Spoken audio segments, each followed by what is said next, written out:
Mi esposo falleció, y mi hija se quedó con la casa y 106 millones de pesos. A mí solo me tocó una cabaña vieja y destrozada. Terminé gritándole a las paredes de la desesperación. «Vete a vivir con los cerdos, vieja pobre». Días después, lo que encontré en esa cabaña la dejaría sin aliento. Me alegra tenerte aquí, en Historias del Regreso. Acompáñame hasta el final de mi historia y cuéntame desde qué ciudad me estás viendo. Quiero saber hasta dónde llega esta historia. Me llamo Leticia y tengo 56 años. Durante 3 décadas, creí conocer a mi familia.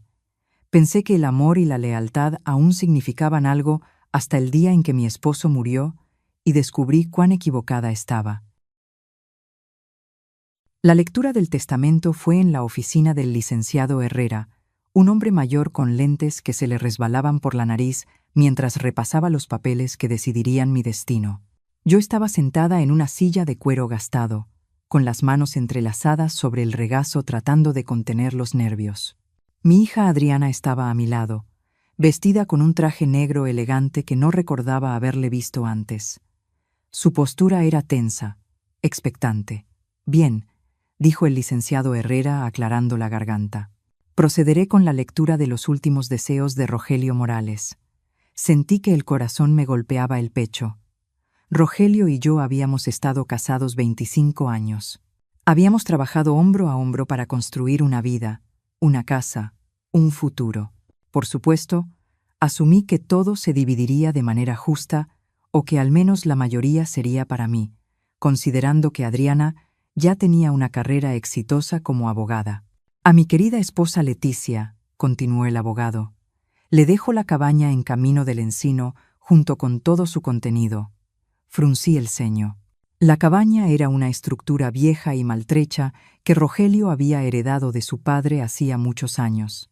Nunca hicimos nada con ella porque requería demasiadas reparaciones. «A mi amada hija Adriana», prosiguió Herrera, «le dejo la casa familiar en Calle del Nogal, todas las cuentas bancarias, las inversiones y la suma total de 106 millones de pesos». El mundo se detuvo. 106 millones de pesos. La casa donde había vivido por 25 años. Todo lo que habíamos construido juntos. Adriana lo había recibido todo y yo, solo una cabaña que se caía a pedazos. «Debe haber un error», murmuré. Mi voz apenas salió como un susurro. Adriana se volvió hacia mí con una sonrisa que no alcanzó sus ojos. «No hay error, mamá. Papá sabía lo que hacía». El licenciado Herrera me miró con algo parecido a la compasión. «Los términos son muy claros, señora Morales.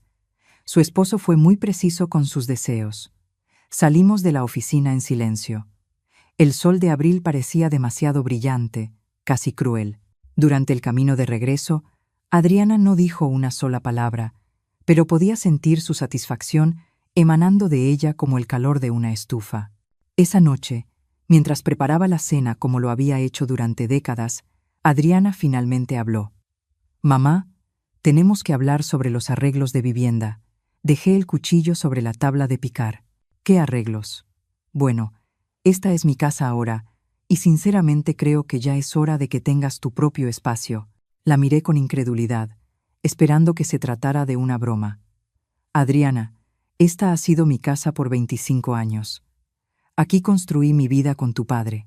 «Papá ya no está», dijo con frialdad, «y esta casa ahora me pertenece. Tienes la cabaña. La cabaña no tiene electricidad, Adriana, ni agua corriente. El techo está por caerse». Encogió los hombros, como si mis problemas no tuvieran importancia. «Entonces tendrás que arreglarla, ¿no? Mira, no quiero que esto se vuelva desagradable. Tienes una semana para empacar tus cosas». Sentí como si me hubieran abofeteado. «Una semana, repitió, y agregó con una sonrisa helada. «Considera esto una oportunidad para tu independencia, mamá.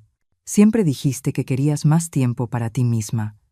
Los siguientes días fueron un torbellino de confusión y dolor. Empaqué mis pertenencias personales, las fotos familiares, la ropa que cabía en 2 maletas.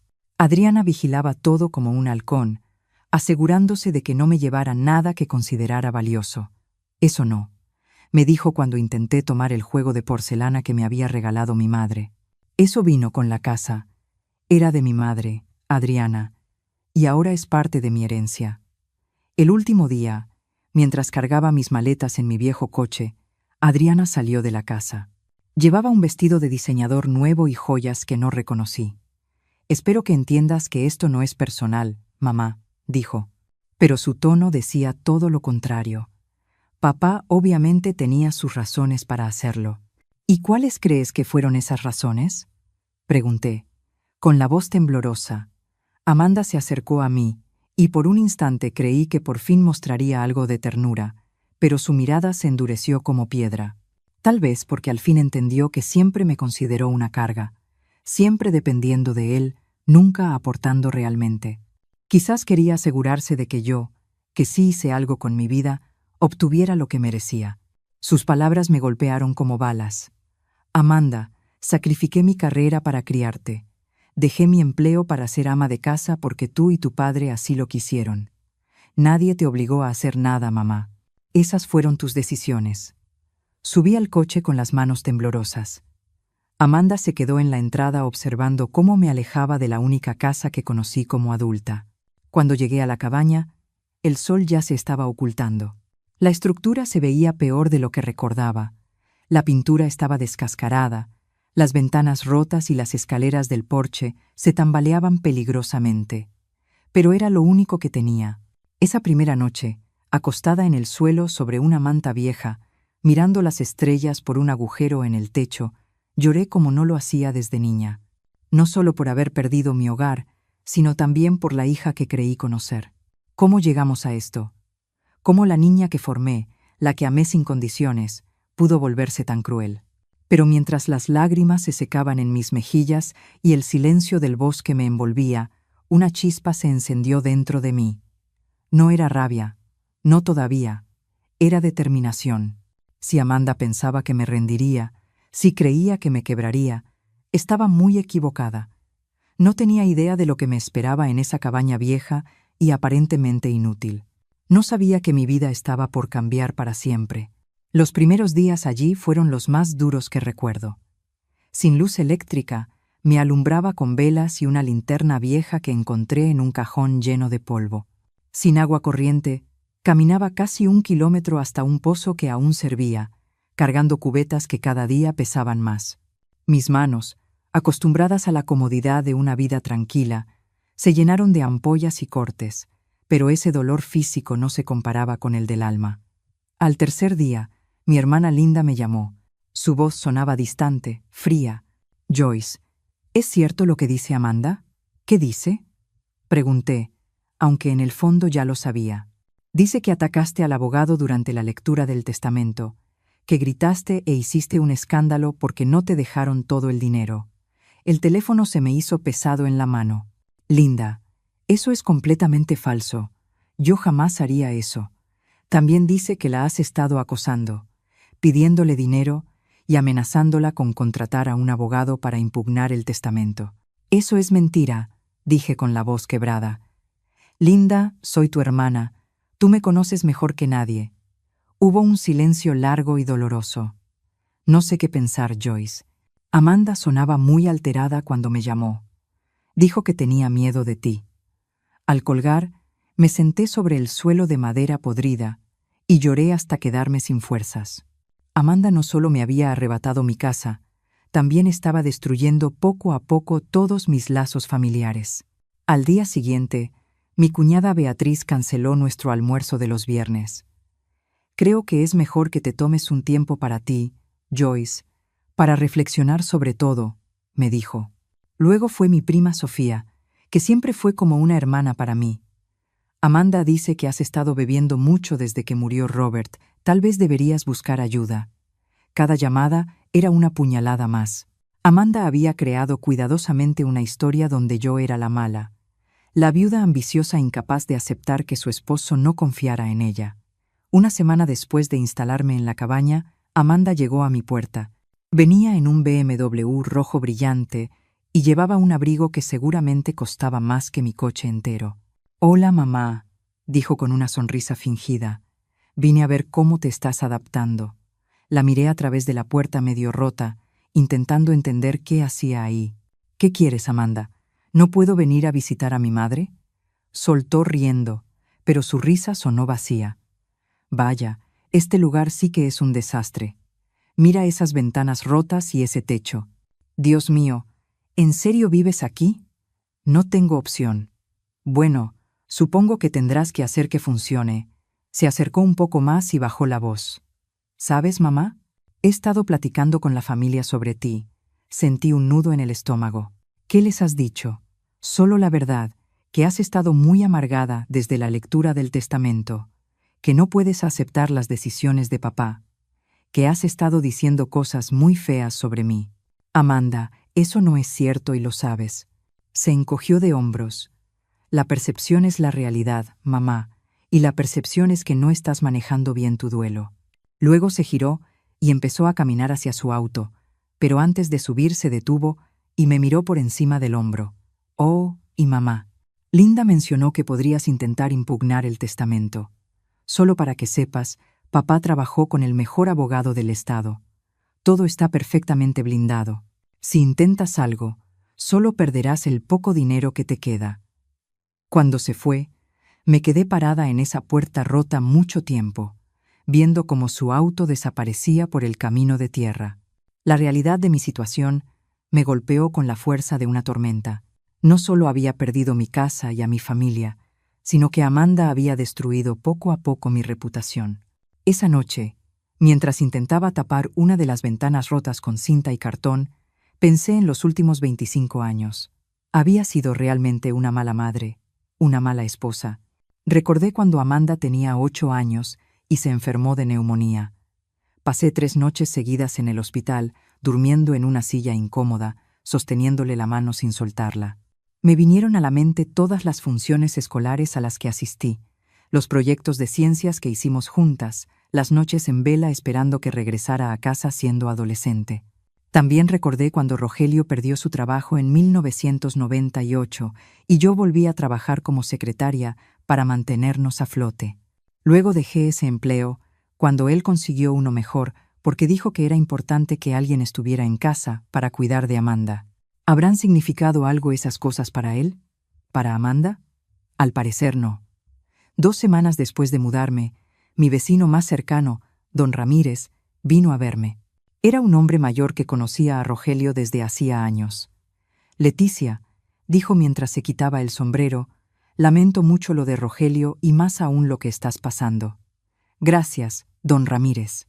He vivido aquí más de 40 años, continuó, y sé el valor de esta tierra. Tu esposo era un hombre listo, muy listo.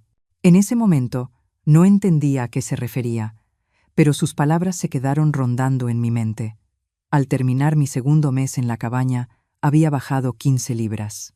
Mis manos se habían endurecido y agrietado. Mi cabello perdió su brillo y aparecieron nuevas líneas en mi rostro. Pero algo dentro de mí también había cambiado. Había una firmeza en mi mirada que antes no existía. Una mañana, mientras barría el porche, encontré una llave extraña enterrada entre unas tablas flojas. Era distinta a cualquier otra que hubiera visto, pesada, con un diseño detallado. La levanté hacia la luz del sol, girándola entre mis dedos. ¿Para qué puerta sería? En una cabaña que creía conocer a la perfección, había encontrado algo completamente nuevo. Esa noche, con las velas titilando y el bosque murmurando afuera, observé la llave con más atención. Tenía grabados diminutos que no lograba entender, y algo en mí sabía que no era una llave cualquiera. Por primera vez en meses, sentí algo distinto a la tristeza o la desesperanza. Sentí curiosidad. Y bajo esa curiosidad, algo más profundo, esperanza. No sabía entonces que esa pequeña llave de bronce iba a cambiarlo todo. No sabía que mi vida en ese exilio forzado estaba a punto de transformarse por completo y que Amanda recibiría una sorpresa que jamás imaginaría. La obsesión con la llave me envolvió por días. La llevaba conmigo a todas partes mientras hacía mis tareas diarias. Recoger leña, traer agua, intentar reparar las goteras del techo. Cada noche, bajo la luz tenue, La examinaba intentando descubrir su propósito. Los grabados me resultaban familiares, aunque no podía recordar dónde los había visto antes. Eran tan finos, tan bien hechos, que parecían obra de un artesano. La llave en sí era pesada, de un metal que no parecía bronce común. Al cuarto día de haberla encontrado, decidí inspeccionar la cabaña con detenimiento.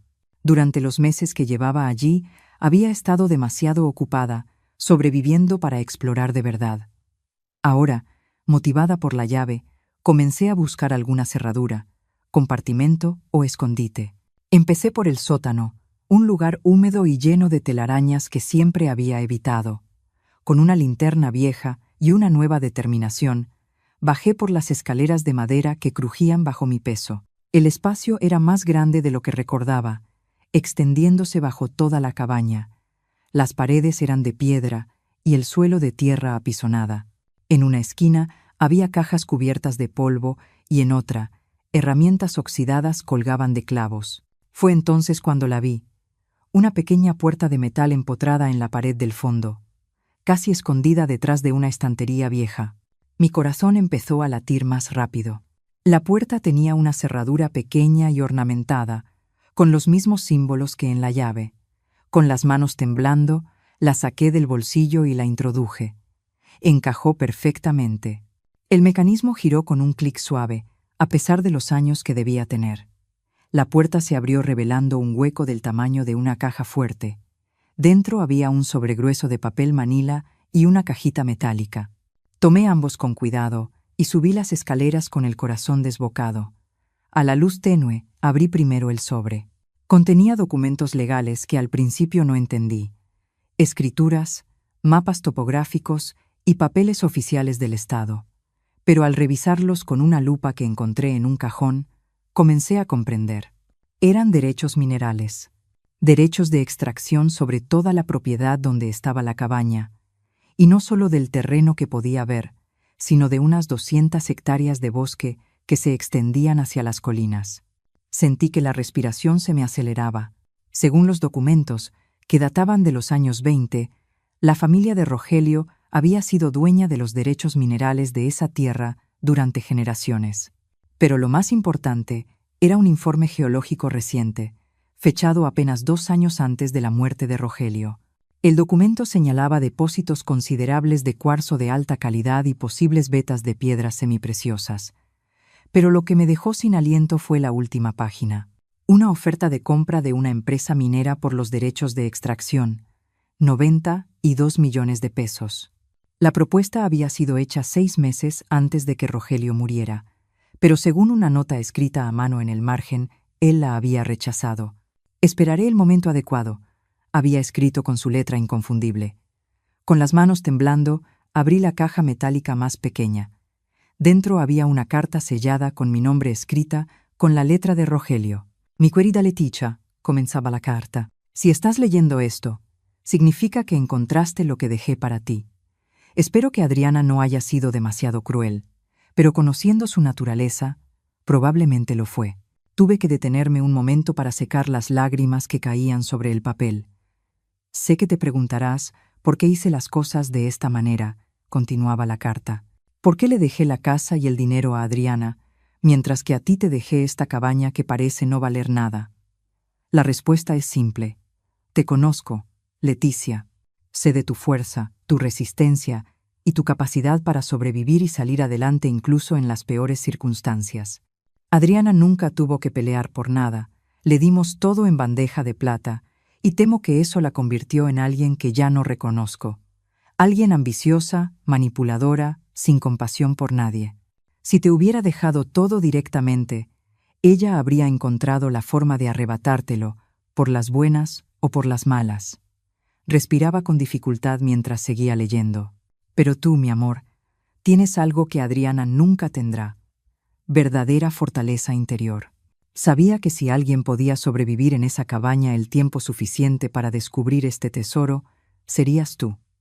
Considéralo una última prueba, una que Adriana jamás habría superado. Los derechos minerales de esta tierra valen mucho más que la casa y el dinero que le dejé a Adriana, pero más que eso, Son tu libertad, tu independencia, tu oportunidad de vivir el resto de tu vida bajo tus propias reglas, sin depender de nadie. Hay más documentos en la caja fuerte del banco, en una caja de seguridad registrada a tu nombre. El número de la caja está al reverso de esta carta. Úsalo sabiamente. Te amé durante todos nuestros años juntos, Leticia. Lamento haberte hecho pasar por esta prueba, pero sabía que eras lo suficientemente fuerte para superarla. Ahora vive por los dos. Al final de la carta había un número, 247. Me quedé sentada en el suelo de la cabaña largo rato, leyendo y releyendo esas palabras. Rogelio había planeado todo. El testamento que me pareció tan cruel y tan injusto había sido, en realidad, su manera de protegerme de Adriana y al mismo tiempo darme algo que ella nunca podría tocar. Pero sus palabras también me provocaron una mezcla de amor y tristeza. Me conocía tan bien que sabía que resistiría esta prueba, pero también conocía a Adriana lo suficiente para saber que me traicionaría. ¿Desde cuándo sabía él de qué era capaz nuestra hija? ¿Cuándo vio en lo que se había convertido? Esa noche, por primera vez en meses, no me sentí derrotada ni abandonada. Sentí algo que creí haber olvidado: poder. Adriana creía que me había destruido, que había ganado, que por fin se había librado de la madre que le estorbaba, pero no tenía idea de lo que realmente había heredado. No sabía que su crueldad había sido justo la prueba que Rogelio esperaba que fallara. Al día siguiente, manejé hasta el Banco del Pueblo. La caja de seguridad 247 contenía más documentos, incluyendo reportes geológicos actualizados y correspondencia con 3 compañías mineras distintas, todas interesadas en los derechos de extracción. La oferta más reciente, fechada una semana antes de la muerte de Rogelio, era por 128 millones de pesos. Mientras conducía de regreso a la cabaña, no podía dejar de pensar en Adriana. Probablemente estaba en la casa que antes fue mía, gastando el dinero que creía haber ganado. No sabía que su madre, la mujer a la que había tratado como basura, acababa de convertirse en millonaria, pero aún no era momento de revelarlo. Primero debía decidir cómo usar ese nuevo poder. Una cosa era segura: Adriana había subestimado a la mujer que había criado. Los días siguientes fueron un torbellino de investigación silenciosa. Decidí no actuar impulsivamente. Rogelio había sido cuidadoso en su plan, y yo sería igual de meticulosa en la ejecución. Primero contacté a otro abogado, uno de la ciudad vecina que no conocía a Adriana. El licenciado Navarro era un hombre mayor, experto en derechos mineros y transacciones de tierras. Cuando le mostré los documentos, sus ojos brillaron con interés. «Señora Morales», me dijo ajustándose los lentes para mirar más de cerca los papeles, «esto es extraordinario. Su esposo tenía todo perfectamente documentado. Estos derechos son legítimos y están completamente separados de cualquier otra herencia». «¿Qué significa eso?» «Exactamente. Significa que aunque su hija heredó la casa y el dinero, estos derechos son totalmente independientes. Están a su nombre y nadie más puede reclamarlos». Sentí una ola de alivio. «¿Y las ofertas de las empresas mineras?» Navarro sonrió. «Muy válidas», respondió con tono seguro. «De hecho, conozco a 2 de esas compañías, y ambas tienen una reputación impecable. Pero, señora Morales, antes de tomar cualquier decisión, le aconsejo conseguir una evaluación geológica independiente. El valor de las piedras semipreciosas ha subido muchísimo en los últimos años. Siguiendo su consejo, contraté a un geólogo para hacer su propio análisis del terreno. El doctor Martín Rivera era un hombre de unos 50 años, con barba canosa y ojos brillantes que se encendían cada vez que hablaba de minerales. Durante 3 días lo observé recorrer mi propiedad con instrumentos raros, tomando muestras y haciendo anotaciones. Yo continuaba con mi rutina, manteniendo la apariencia de una mujer abandonada que apenas sobrevivía en una cabaña en ruinas. Mientras tanto, empecé a fijarme más en lo que hacía Adriana. En un pueblo chico, conseguir información no era difícil. La gente hablaba, sobre todo en la oficina de correos y en el súper. Lo que escuché me dejó helada, aunque en el fondo no me sorprendió. Esa Adriana Morales anda gastando como si el dinero nunca se fuera a acabar, murmuró doña González en la fila. Compró 3 coches nuevos el mes pasado, 3. Y además, el viaje a Europa que está planeando, agregó su amiga, 2 meses en hoteles de lujo, debe estar costándole una fortuna. Mi sobrina trabaja en la joyería del centro, siguió doña González. Dice que Adriana ha ido 4 veces, comprando collares y pulseras que valen más que mi salario de un año. Escuché todo con una mezcla de tristeza y fascinación. Adriana estaba haciendo justo lo que Rogelio había previsto, derrochando sin pensar en el mañana. Una semana después, el doctor Rivera me entregó su informe con una sonrisa de oreja a oreja. Señora Morales, su terreno es un verdadero tesoro. Los yacimientos de cuarzo son amplios y de calidad excelente, pero eso no es lo más interesante. ¿Qué más encontró? Amatista, mucha amatista de calidad gema, y algo mejor todavía, turmalina verde. Los ejemplares indican depósitos grandes y valiosos.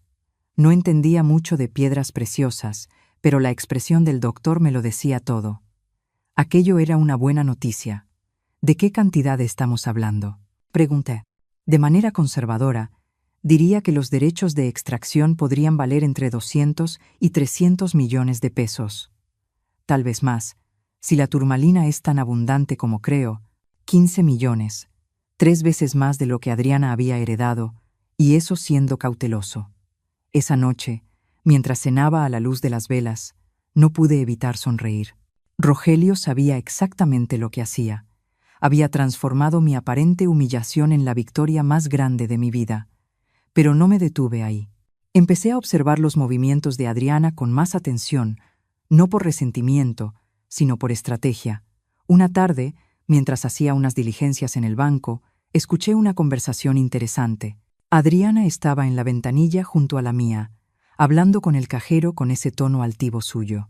Necesito transferir otros 50,000 a mi cuenta de inversiones, decía. Y también quiero información sobre préstamos contra mi herencia. Tengo algunos gastos importantes en camino.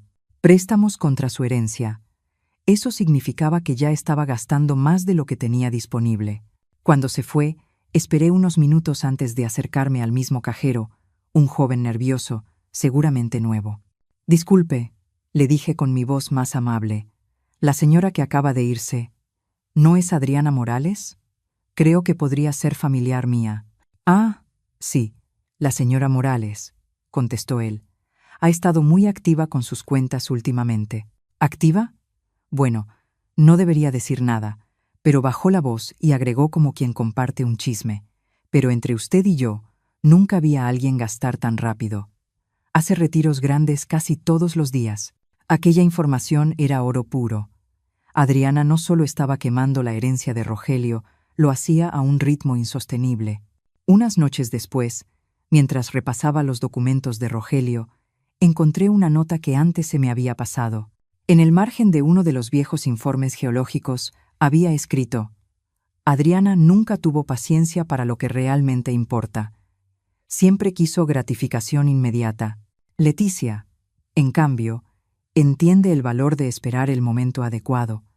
Rogelio había entendido a nuestra hija mejor de lo que imaginé.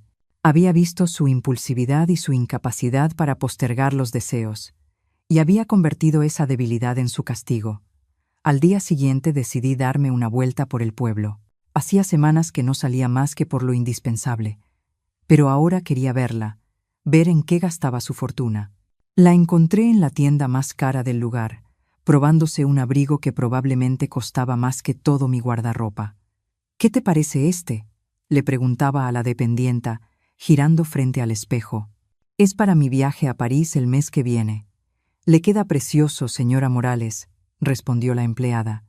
«Y tenemos los zapatos perfectos para combinar». Desde detrás de un estante de bufandas, la observé sin ser vista. Su actitud lo decía todo.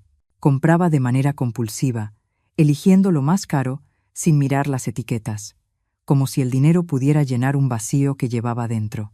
Cuando salió de la tienda con varias bolsas enormes, la seguí a distancia. Su siguiente parada fue una agencia de viajes, donde pasó más de una hora organizando lo que sonaba como unas vacaciones exageradamente lujosas. Luego fue a la oficina de un agente inmobiliario. A través del vidrio pude verla hojeando folletos de casas, claramente fuera de su alcance, incluso con la herencia. Era una mezcla entre fascinante y triste. Adriana actuaba como alguien que acaba de ganarse la lotería y no tiene idea de cómo manejar una fortuna repentina. Tomaba decisiones impulsivas que la llevarían a la ruina en poco tiempo. Esa noche, de vuelta en mi cabaña, hice algunos cálculos simples basándome en lo que había visto y escuchado. Adriana estaba gastando cerca de 1 millón de pesos al mes. A ese paso, sus 6 millones se esfumarían en menos de 10 años, sin contar los intereses de los préstamos que ya parecía estar acumulando. Rogelio tenía razón. Adriana no tenía ni la disciplina ni la inteligencia emocional para administrar la riqueza real, pero yo sí. Mientras las velas titilaban y el bosque susurraba afuera, tomé una decisión. Había llegado el momento de transformar mis derechos minerales en algo tangible, pero lo haría a mi manera, con paciencia y precisión. Adriana tendría su sorpresa, pero antes llegaría su caída. 6 meses después de mudarme a la cabaña, mi vida había cambiado más de lo que hubiera imaginado. Vendí los derechos minerales a una compañía minera de absoluta confianza por 221 millones de pesos, tras una negociación cuidadosa que también me aseguró regalías futuras. Pero mantuve una vida sencilla, al menos de puertas para afuera. Seguía viviendo en la cabaña, aunque ahora contaba con electricidad y agua corriente instaladas discretamente. Por fuera, la casa seguía viéndose descuidada, justo como Adriana creía que estaba. Por dentro, había hecho mejoras pequeñas, pero esenciales para mi comodidad. Mi abogado, el licenciado Navarro, estructuró todo para que el dinero quedara protegido y bien diversificado. Tenía más que suficiente para vivir tranquila el resto de mis días. Pero más que el dinero, lo que realmente me llenaba era la sensación de control recuperado sobre mi propia vida. Mientras tanto, observaba el descenso inevitable de Adriana. Mis contactos en el pueblo se habían vuelto cada vez más confiables, pues muchos empezaron a verme con compasión. La pobre madre dejada atrás por su hija ingrata. Lo que escuchaba era justo lo que esperaba, aunque me sorprendía la velocidad de su caída. Vendió 2 de los 3 autos que había comprado, me contó doña González un día en el súper, y canceló el viaje a Europa que planeaba. ¿De veras?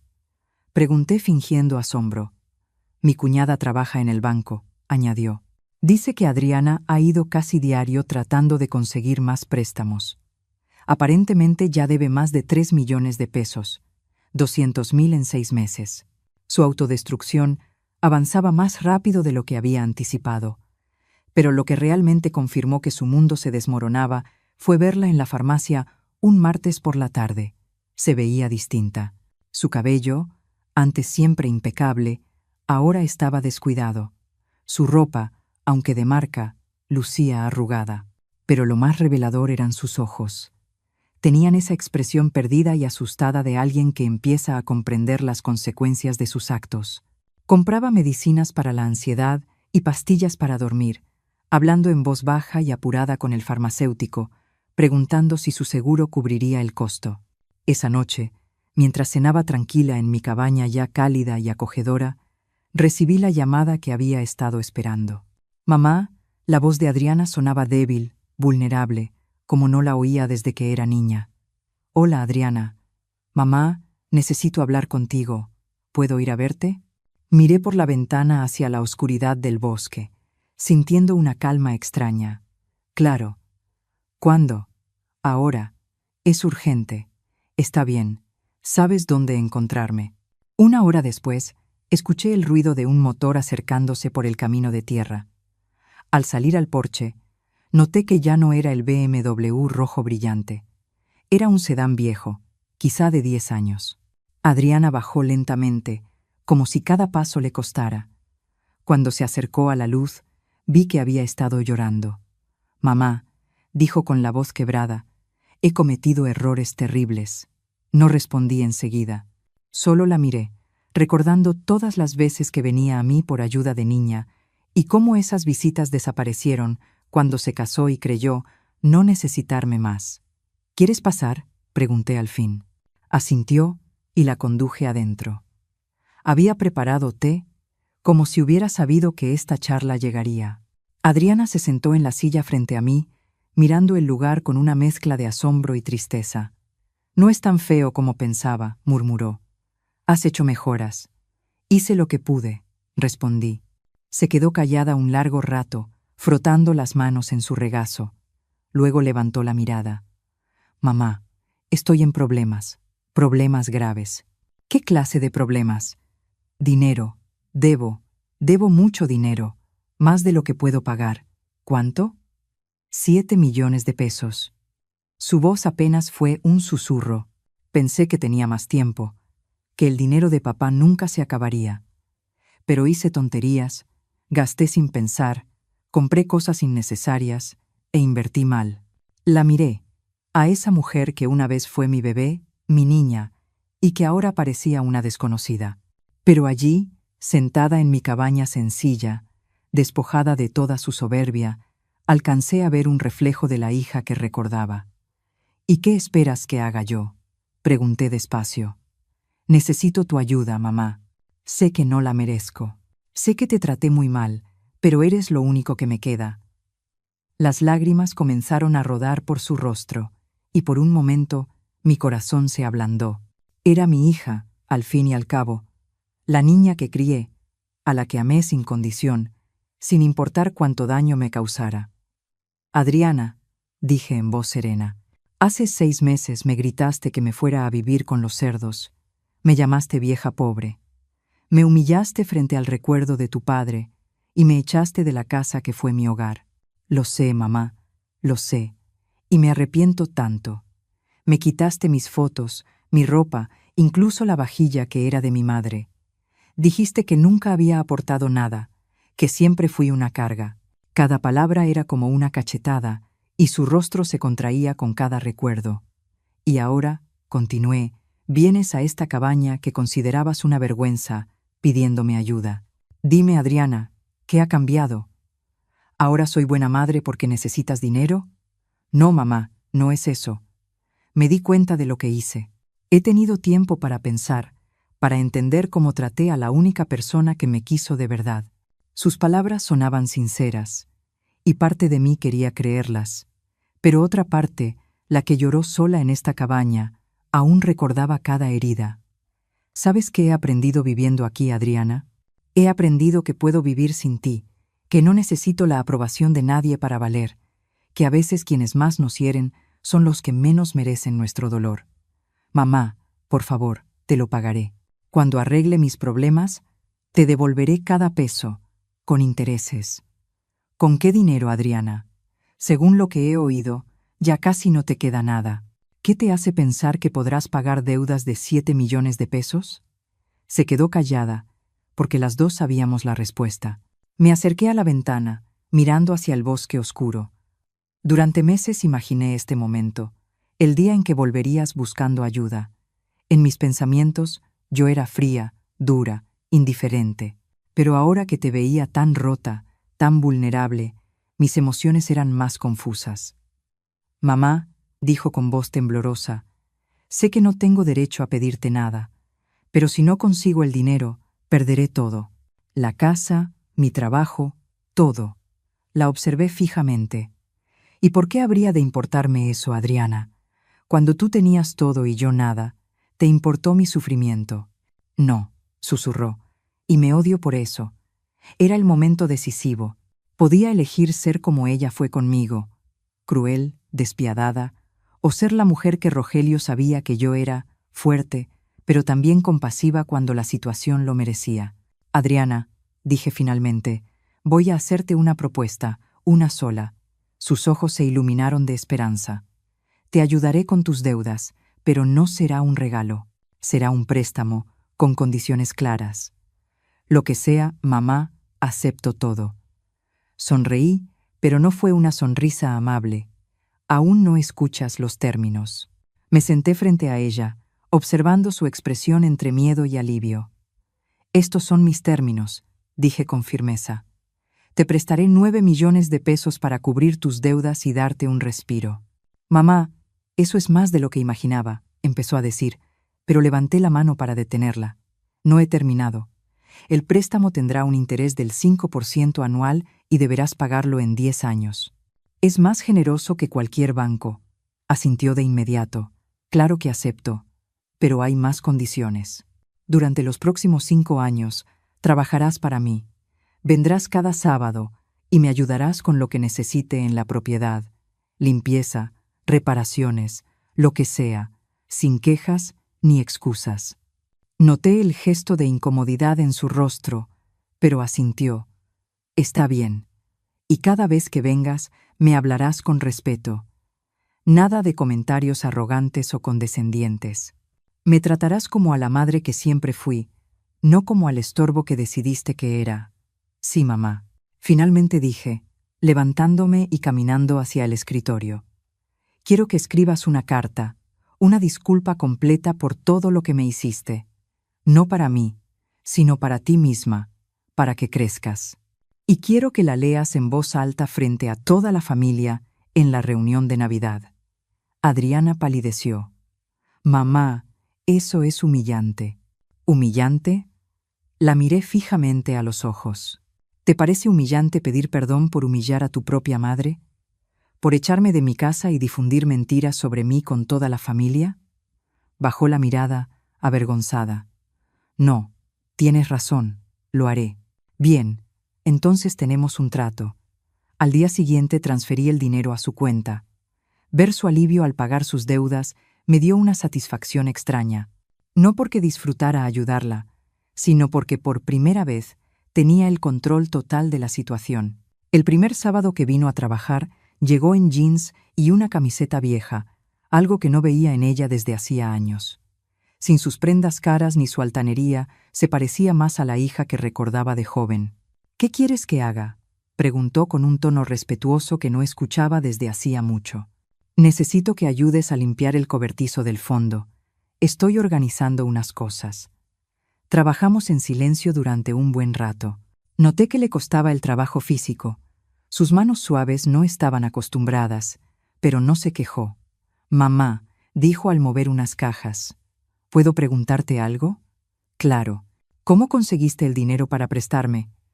No entiendo cómo pudiste ahorrar tanto siendo pobre», completé. Se sonrojó. No quise decirlo así. Sonreí, sin crueldad esta vez. «Adriana, hay muchas cosas de mí que nunca te molestaste en saber, cosas que nunca preguntaste. Esa tarde, después de que se fue, me senté en el porche recién arreglado, tomé mi té y contemplé el bosque que ahora sabía que escondía mi fortuna. Los árboles se mecían con el viento, y por primera vez en años sentí paz completa. Los meses siguientes establecieron una rutina. Adriana venía cada sábado, trabajaba sin quejarse, y poco a poco empezamos a tener conversaciones reales. Ya no eran las charlas vacías del pasado, sino pláticas sinceras sobre la vida, los errores y lo que realmente importa. Un sábado de otoño, mientras juntábamos las hojas secas, me sorprendió con una pregunta directa. «¿Alguna vez podrás perdonarme de verdad, mamá?». Me detuve, apoyándome en el rastrillo.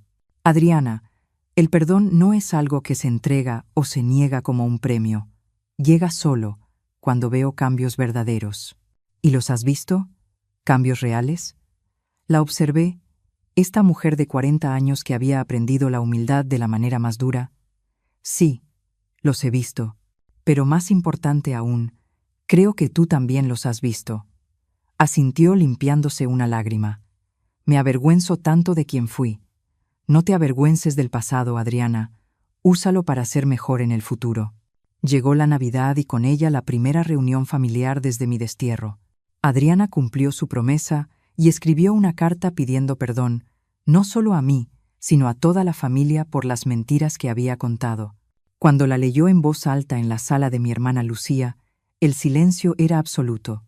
Vi lágrimas en los ojos de varios que antes me habían dado la espalda. «Mamá», terminó Adriana mirándome fijamente, «no merezco tu perdón, pero espero ganarlo algún día».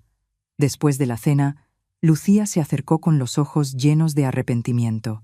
«Leticia, no puedo creer que fuimos tan ingenuos. Deberíamos haberte conocido mejor. La gente cree lo que quiere creer, respondí tranquila. Pero lo importante es que ahora saben la verdad. Esa primavera, justo un año después de encontrar la llave, tomé una decisión. Era momento de revelar mi verdadera situación, pero lo haría a mi manera. Compré una casa hermosa en las colinas, con vista al valle donde crecí. No era ostentosa, pero sí elegante, cómoda y completamente mía. Cuando Adriana llegó para su sábado habitual y encontró la cabaña vacía, con una nota dándole mi nueva dirección, su sorpresa fue total. «Mamá», dijo al llegar, «¿qué es todo esto?» «Es mi hogar», contesté sin más. «Mi verdadero hogar. ¿Pero cómo? ¿El dinero que me prestaste? ¿Tu situación económica?», sonreí, invitándola a pasar a la cocina amplia donde ya tenía el té listo. «Adriana, ¿recuerdas la cabaña que decías que no valía nada?» «Sí. Resulta que tu padre sabía algo que ni tú ni yo entendíamos entonces. Esa tierra escondía derechos minerales muy valiosos». La vi procesar la información, su cara pasando de la confusión a la sorpresa hasta quedar en una mezcla de asombro y respeto. «¿Quieres decir que papá lo sabía?» «Tu padre sabía exactamente lo que hacía. Sabía que tú malgastarías el dinero, pero también sabía que yo tendría la paciencia y la sabiduría para descubrir el verdadero tesoro que me dejó». Adriana guardó silencio por largo rato antes de levantar la vista hacia mí. «Entonces nunca necesitaste mi dinero. Podrías haberme dejado enfrentar las consecuencias de mis actos». «Sí, pude haberlo hecho». «¿Por qué no lo hiciste?» Me acerqué y coloqué mi mano sobre la suya, porque, a pesar de todo, sigues siendo mi hija, y porque quise creer que la persona buena que fuiste alguna vez todavía vivía dentro de ti. Las lágrimas comenzaron a rodar por sus mejillas. «No lo merezco». «Tal vez no», respondí con calma, «pero el amor de una madre no se basa en lo que se merece, sino en lo que se siente». Ese verano, Adriana terminó de pagar su préstamo, 3 años antes del plazo pactado. Había reconstruido su despacho legal con un propósito distinto, dedicándose a ayudar a familias con problemas financieros. Decía que era su forma de compensar el daño hecho. «Mamá», me dijo un sábado, mientras cuidábamos juntas el nuevo jardín, «¿alguna vez te has preguntado qué habría pasado si papá hubiera repartido todo por igual desde el principio?» Pensé en su pregunta, mientras acomodaba unas rosas junto al camino. «Creo que tu padre nos conocía mejor de lo que nos conocíamos nosotras mismas», respondí al fin. «Sabía que yo tenía que aprender a valerme por mí sola, y que tú necesitabas entender que el dinero sin sabiduría no sirve de nada». «¿Y crees que aprendimos?» La miré. Ya no era la mujer altiva y fría de antes, sino alguien que había encontrado humildad y agradecimiento en el camino más duro. Pensé en mi propio recorrido, desde aquella mujer rota que fue echada de su casa hasta la mujer fuerte y plena que era ahora. «Sí», dije sonriendo, mientras el sol del atardecer teñía el jardín de luz dorada, «creo que al fin lo hicimos». Esa noche, sentada en la terraza observando las luces del valle, pensé en el año tan extraordinario que había vivido. Perdí una familia que me daba por hecho, pero gané el respeto de una hija que aprendió a quererme. El teléfono sonó, interrumpiendo mis pensamientos. Era Adriana. «Mamá, solo quería decirte buenas noches y gracias». «¿Gracias por qué?» «Por no darte por vencida conmigo, por ver en mí algo que yo no podía ver». Al colgar, me quedé en silencio, sintiéndome más en paz que en mucho tiempo. Rogelio había tenido razón. Era más fuerte de lo que cualquiera imaginó, incluso yo misma, y entendí que la victoria más grande no es conseguir lo que uno desea, sino descubrir que ya tenía dentro todo lo necesario para ser feliz. Después de aquella noche en la que Adriana me llamó para darme las gracias, mi vida siguió transformándose de maneras que nunca imaginé posibles. La casa en las colinas se había convertido en mi refugio, un lugar donde cada amanecer me recordaba que la paz, al final, no se encuentra en lo que se tiene, sino en lo que se supera. Las mañanas las pasaba caminando por el sendero que daba al valle, observando cómo los rayos del sol pintaban de oro las montañas. Había aprendido a disfrutar el silencio, el canto de los pájaros, el olor a tierra húmeda después de la lluvia. Mi jardín era mi orgullo.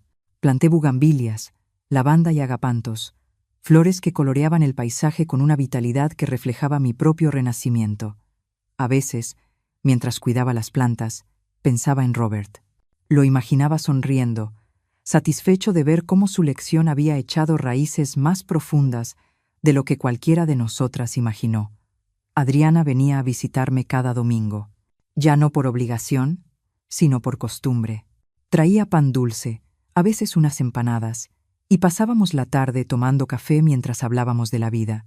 Me contaba sobre los casos en los que ayudaba a familias endeudadas, sobre los niños que llegaban a su oficina acompañando a padres desesperados. Había algo distinto en ella, una serenidad nueva, una humildad que solo nace del dolor bien procesado. Una tarde de abril me dijo: «Mamá, he estado pensando en abrir una fundación. Quiero enseñar educación financiera a mujeres que han sido abandonadas o engañadas, como tú alguna vez». Sentí un nudo en la garganta, no solo porque me conmovía su iniciativa, sino porque comprendí que mi historia, la nuestra, ya no era una herida, sino una semilla. Con el dinero que aún tenía invertido, decidí apoyar su proyecto. Llamamos a la Fundación Raíces Nuevas, porque ambas habíamos aprendido a crecer desde la tierra más árida. Empezamos con talleres pequeños en el pueblo cercano. Mujeres de todas las edades asistían, muchas de ellas cargando en los hombros años de humillación y desesperanza. Les enseñábamos no solo a manejar dinero, sino a reconocer su propio valor. Cada vez que una de ellas lograba salir adelante, sentía que algo dentro de mí se reparaba también. El pueblo, que alguna vez me vio con lástima, ahora me saludaba con respeto. Me pedían consejos, me invitaban a las fiestas patronales, y los niños me llevaban flores del campo. Yo no era una mujer rica en el sentido tradicional, pero vivía rodeada de abundancia. Una tarde, mientras supervisaba las reformas del pequeño edificio que habíamos comprado para la fundación, llegó una camioneta con un logo de una universidad de Ciudad de México. De ella bajó una joven periodista que quería hacerme una entrevista. «Su historia ha inspirado a muchas personas», me dijo con una sonrisa sincera. No supe qué responder. Me parecía absurdo pensar que mi vida, marcada por tanto dolor, pudiera inspirar a alguien. Pero cuando esa noche vi el reportaje en la televisión local y escuché mi propia voz hablando de resiliencia, me di cuenta de algo. Había convertido mi vergüenza en fortaleza. Las semanas siguientes fueron una ráfaga de actividades. Adriana consiguió apoyo del gobierno estatal para ampliar la fundación, y yo me encontré viajando a distintos pueblos dando charlas sobre independencia económica y emocional. No era una oradora profesional, pero hablaba con el corazón. Contaba cómo una mujer puede perderlo todo y aún así reconstruirse, cómo el abandono puede ser el comienzo de la libertad. Cada vez que una de esas mujeres me abrazaba con lágrimas en los ojos, sentía que el ciclo de dolor que había comenzado tantos años atrás finalmente se estaba cerrando. Una tarde de verano, mientras el viento cálido movía las cortinas del porche, Adriana me trajo un sobre. «Es algo que quiero que leas», me dijo. Dentro había una carta dirigida a su padre. En ella le agradecía, con palabras llenas de emoción, por haber creído en nosotras de una manera tan diferente. «Tu prueba fue dura, papá, pero gracias a ella descubrí quién soy». Leí la carta varias veces, con lágrimas que caían sin vergüenza. Luego, la guardé en el mismo cajón donde reposaban mis recuerdos más valiosos. La foto de nuestra boda, la primera piedra de amatista que encontré en la propiedad y la llave vieja que un día me devolvió la esperanza. Esa noche, el cielo estaba despejado y las estrellas brillaban como nunca. Me senté en la terraza con una copa de vino tinto, el aire tibio acariciando mi rostro. Pensé en cómo la vida, con todas sus vueltas y golpes, nos había llevado justo al lugar donde debíamos estar. Habíamos perdido una casa, sí, pero habíamos ganado algo mucho más importante. Una nueva forma de vivir, libre de rencor. Cerré los ojos, escuchando el murmullo del valle, y por primera vez en décadas me sentí completa. El sonido del teléfono interrumpió el silencio. Era Adriana. «Mamá, ¿sabes qué día es hoy?», preguntó. «El aniversario de la muerte de papá». Sonreí, mirando al cielo. «Sí, lo recuerdo». Entonces hagamos un brindis por él, dijo. Levanté mi copa, sintiendo su voz llena de ternura al otro lado de la línea.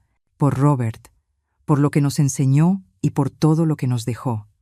Brindamos en silencio, separadas por la distancia, unidas por el amor y la vida que habíamos reconstruido con nuestras propias manos. Cuando colgué, el viento cambió de dirección, trayendo el olor de las flores del jardín. Me quedé contemplando la noche, sintiendo la presencia invisible de Robert a mi lado. En ese instante comprendí que no todas las pérdidas son castigos. Algunas son el comienzo de algo nuevo, de una libertad que solo se alcanza cuando se aprende a soltar. Sonreí, dejando que la calma me envolviera, y supe que al fin mi historia había encontrado su verdadero final. El verano se fue apagando y llegó el otoño con ese dorado que acaricia las colinas. Los domingos con Adriana se volvieron costumbre, igual que mis caminatas al amanecer por el sendero de piedra volcánica. Un día cualquiera, mientras regaba las bugambilias, recibí una carta con membrete de una empresa minera distinta, a las que alguna vez negociaron conmigo. Fue una invitación pulida, llena de promesas. Querían reabrir conversaciones para comprar tierras colindantes, sugerían aprovechar el auge, y entre líneas, empujaban a que yo vendiera lo que aún me pertenecía. Cerré el sobre con cuidado, lo dejé sobre la mesa y encendí el comal para calentar tortillas. Aprendí a escuchar el lenguaje de la prisa. La prisa siempre trae ganancias para otros, nunca para el corazón. Por la tarde, llamé a Adriana. Ella llegó con un folder y su mirada nueva, esa que ya no busca ganar, sino comprender. Le mostré la carta. «Podrías vender y asegurar tu vejez por triplicado», dijo, midiendo mi gesto. «Mi vejez ya está asegurada», respondí. «Lo que no está asegurado es la memoria de esta tierra». Propuse algo que me había rondado en sueños: crear un pequeño parque comunitario en la zona de antiguos yacimientos, con senderos interpretativos, talleres de tallado y una sala donde contar la historia de cómo una cabaña, una llave y una mujer rota aprendieron a volver a empezar. No como monumento a mí, sino como testimonio de lo que miles de mujeres viven y resisten. A Adriana se le iluminó el rostro. Tomó notas, hizo llamadas, consiguió que un par de arquitectas jóvenes del Estado hicieran el proyecto ejecutivo con costo simbólico. Raíces Nuevas se haría cargo de la operación. El ayuntamiento aportaría mano de obra y luminarias. Yo pondría la tierra y el arranque. La primera piedra del parque la colocamos en noviembre, pocos días antes del Día de Muertos. Ese año levanté un altar para Rogelio como nunca lo había hecho.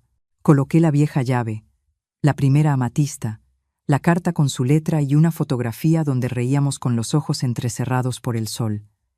Encendí velas y perfumé el aire con cempasúchil. Adriana llegó con pan de muerto y chocolate espeso. Nos quedamos largo rato frente al altar, en silencio. No era duelo, era conversación. «Papá estaría orgulloso», susurró. Sonreí. «Papá estaría corrigiendo dónde puse la sal de mar». Reímos bajito, y ese pequeño chiste doméstico nos amarró de nuevo al hogar que ahora éramos. Con el parque avanzando, me animé a regresar a la cabaña. Hacía meses que la tenía en pie, pero sin uso. Abrí la puerta y el olor a madera seca me golpeó dulcemente. Había telarañas nuevas y polvo sobre la mesa, pero nada que un par de tardes no resolvieran. Decidí convertirla en casa llave, un refugio taller para mujeres que llegaran al programa con la vida hecha trizas. No un albergue de paso, sino un abrazo largo. Camas limpias, cocina abierta, un patio con sombra, una mesa para aprender oficios sencillos y una biblioteca pequeña con libros donados. Adriana se encargó de los papeles, yo de la pintura y las manos. Vinieron vecinas, vino doña González con un mantel floreado que había bordado hace años. Llegaron muchachas con ganas de aprender y una señora mayor, Luz, que hacía pan como el que me horneaba mi abuela. La cabaña dejó de ser recuerdo de humillación. Se volvió semilla. El día de la inauguración del parque amaneció con cielo claro y ese viento afilado que baja por el valle. Llegaron niñas con listones, hombres con sombrero, maestras, artesanas, y al frente, Adriana con un vestido sencillo color bugambilia. Ella dio la bienvenida.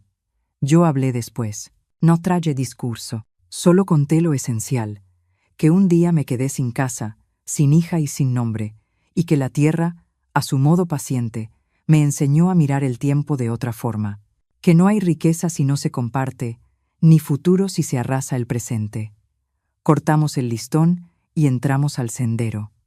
En una vitrina de madera, la llave, en otra, la amatista, en un mural, manos distintas sosteniendo herramientas. La gente caminaba despacio, como si adivinara que el silencio también explica. Las semanas siguientes fueron un oleaje hermoso. Llegaron las primeras mujeres a casa llave. Alma, con 2 niños pequeños y una mochila. Teresa, que no hablaba mucho pero sabía coser recto. Y Camila, que había perdido la confianza y la fue recuperando en cada cuaderno nuevo. Los talleres arrancaron con lo básico: llevar un presupuesto, entender un contrato, tallar piedra sin lastimarse, vender sin regalarse. Por las tardes hacíamos círculo y cada una decía su nombre en voz alta. Yo, Leticia, coordinaba y también aprendía. Aprendí a soltar la manía de salvar a todas, a acompañar sin decidir por nadie, a escuchar el rumor del miedo y a celebrarlo cuando se convertía en paso firme. Un jueves por la tarde, cuando el sol ya caía sobre el parque, se presentó el representante de la nueva minera. Traía un portafolio y un traje que sudaba. Pidió hablar conmigo y con Adriana. Fuimos a la sombra de un encino. Empezó con cortesías, luego ofreció cifras, después jugó la carta de la responsabilidad social. Me vi a mí misma, años atrás, recibiendo promesas que tenían prisa. Lo dejé terminar. Entonces hablé yo. Aquí no vendemos, aquí sembramos. Si quieren aportar, hay una lista de necesidades para la clínica del pueblo y para becas de estudio. Eso sí es inversión duradera. El hombre quiso sonreír, pero se le cayó la máscara. Dijo que lo pensarían. No volvieron. Esa noche, ya en casa, me serví una copa de vino y respiré hondo. Adriana me abrazó sin palabras. La fuerza de decir que no fue tan dulce como cualquier sí bien dado. Con diciembre llegó la posada comunitaria. El parque se llenó de luces y papel picado. Las muchachas de casa llave llevaron buñuelos. Yo preparé ponche con tejocote y canela. Adriana organizó una rifa para becas. Cuando empezó el cántico de pedir posada, algo se me apretó en el pecho. Hacía no tanto yo misma iba de puerta en puerta buscando dónde quedarme. Ahora abría puertas. Me acerqué a la tarima improvisada y pedí el micrófono. Hablé poco. Dije que la vida te tumba, pero también te asienta, que el amor no se rinde y que la comunidad es un hilo que nunca se debe cortar. Vi a Adriana entre la gente, aplaudiendo, con los ojos húmedos. Me devolvió una sonrisa que reconocí de cuando era niña. El último día del año subí sola al mirador. Llevé una vela. La encendí y la dejé junto a una piedra plana. Dije en voz alta los nombres de quienes me sostuvieron. Rogelio, por su fe rara. Adriana, por atreverse a mirarse. Las mujeres de casa llave, por su valentía. Y a la tierra, por su paciencia vieja. En el valle empezaron a reventar cohetes y a sonar las campanas. Cerré los ojos. Sentí en el pecho esa paz que no se compra. Entendí que mi historia no era un milagro, sino oficio. El oficio de insistir. A principios de enero recibimos una carta sellada de la universidad. Querían documentar el modelo de raíces nuevas y casa llave para replicarlo en otros municipios. Releí la carta 3 veces. Lo que comenzó como supervivencia se estaba volviendo método. Adriana me apretó la mano. «Lista, mamá», asentí. Nos esperaba más trabajo, más gente, más historias. Y yo, que un día me vi cayendo, me descubrí sosteniendo. Esa noche, antes de dormir, pasé los dedos por la vieja llave. Ya no era el talismán de un secreto, sino el recuerdo de una decisión. Abrir en vez de cerrar. He aprendido a vivir con una certeza humilde. La tierra devuelve, siempre, cuando se le devuelve. Dejo una taza de barro en la ventana, por si el viento quiere probar el café. En el jardín, la bugambilia sigue ardiendo de color. Y si un día me pierdo, sé volver. Está trazado el camino. No lo marca el dinero ni la piedra brillante. Lo marca la mano que se tiende y la casa que se enciende. Yo, Leticia, he vuelto a casa. Y casa, ahora lo sé, es donde una puede elegir el futuro sin pedir permiso al pasado. Yo, que alguna vez lo perdí todo, hoy solo quiero compartir algo sencillo pero profundo. Ningún dolor es en vano si tenemos el valor de levantarnos y transformarlo en fuerza. He aprendido que el verdadero valor de una persona no está en lo que posee ni en su reputación, sino en su capacidad de perdonar, de amar y de renacer de entre sus propias cenizas. Cuando la vida cierra una puerta, a veces no es el final. Es solo el eco de algo que debe renacer. A los que han sido traicionados, abandonados o heridos, no dejen que el pasado los entierre. Incluso entre las cenizas, Dios aún escribe nuevos comienzos. Dime, si el dolor fuera tuyo, si la traición te consumiera, ¿qué harías tú? ¿Vengarías o perdonarías? Quiero leerte en los comentarios de Historias del Regreso. Tal vez tu voz sea el reflejo de quien todavía busca una salida en la oscuridad. Que Dios te bendiga y que el regreso comience en tu corazón.